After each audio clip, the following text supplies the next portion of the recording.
at the Turning Point Faith event, and I am here with Lucas Miles.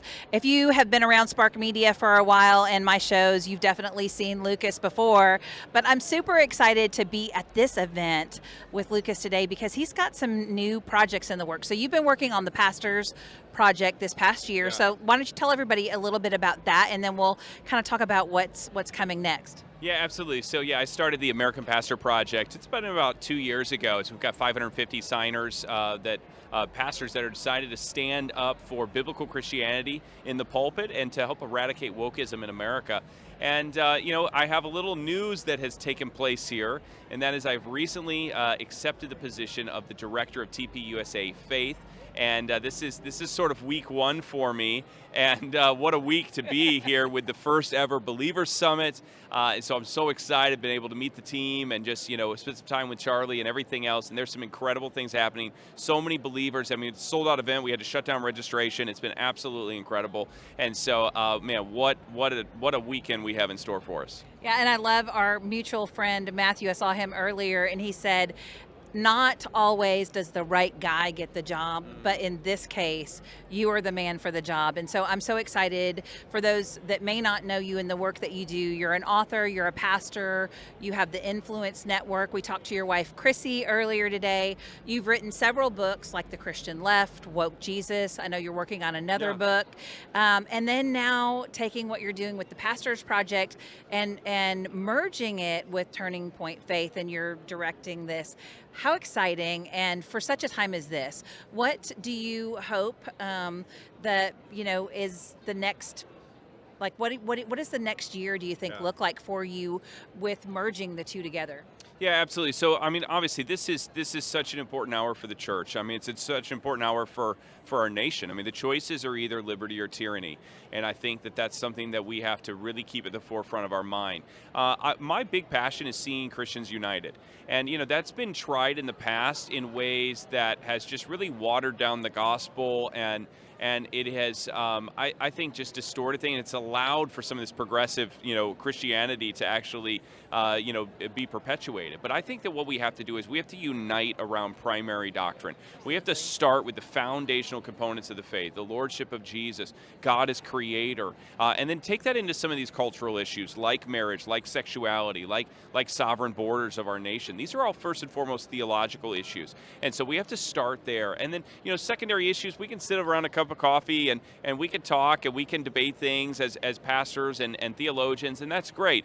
But it's so important for our nation that the church is united and that we have a united front against tyranny. We have a united front against godlessness, a united front against kind of this pagan uprising that we're seeing right now.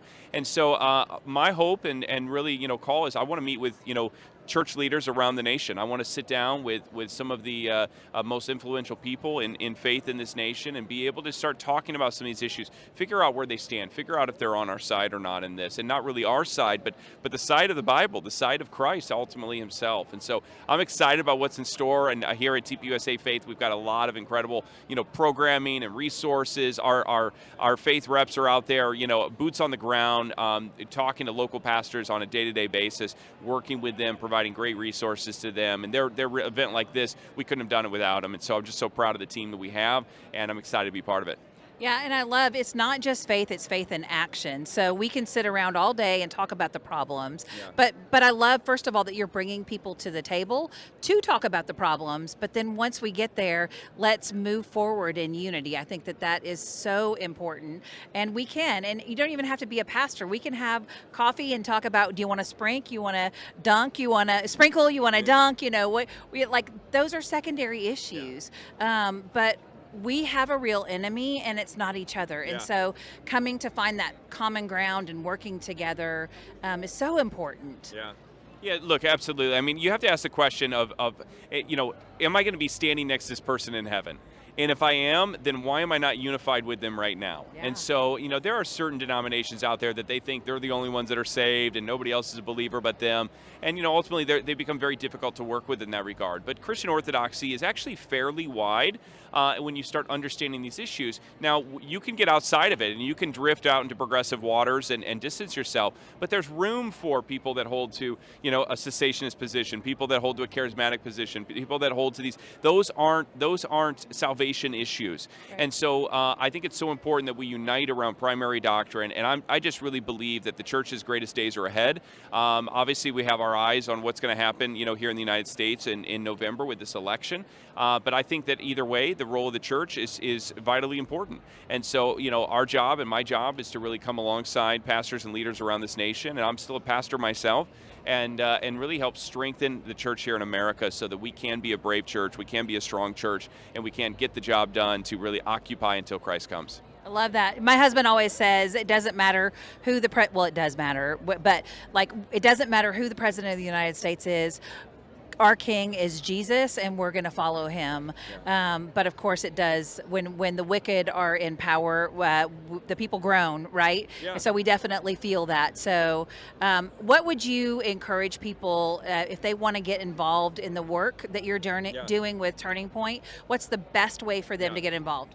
Yeah, you can head over to our website at tpusafaith.com and find out a lot more info there. You can sign up for various, kind of areas where you can get your name plugged in and everything else, and show up to one of our events. I mean, this is a great way to connect. We've got AmFest coming up this winter down in Phoenix, which is always just that's probably it's just the biggest and best event of the year, and so definitely take a look at that. But even leading up to November, I want to just encourage pastors, to commit yourself to doing a message or two, maybe 3, maybe 4, leading up to the election, where you're talking about teaching your people how to vote biblically, how to think biblically, how to really walk through some of the issues that we're facing today with a biblical lens. It's so important. So get involved on a local level, get involved on a national level. Both are important, and what the cool thing is, you don't have to choose. You get to do both. And so just an honor to be here and to be part of this, and to have all of you join with us in this so important cause of making Jesus famous. Yeah, I love it. And thank you so much for all you do, Lucas. Thank you.